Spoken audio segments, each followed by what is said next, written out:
Akibat kenaikan BBM subsidi, khususnya jenis solar, cukup dirasakan dampaknya bagi pengusaha batu bata di Desa Pangkalan Benteng karena biaya operasional mereka alami kenaikan.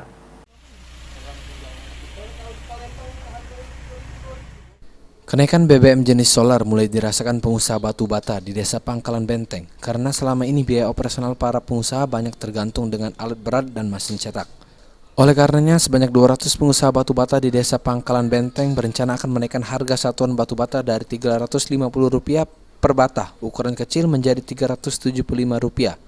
Upaya tersebut untuk menutupi biaya operasional yang biasanya dalam satu bulan mencapai Rp12 juta untuk satu open pemanggangan bata, kini menjadi Rp15 juta. Mungkin dengan pemasarannya, terus paling kita kurangi ukuran batu batanya dikurangi, Pak.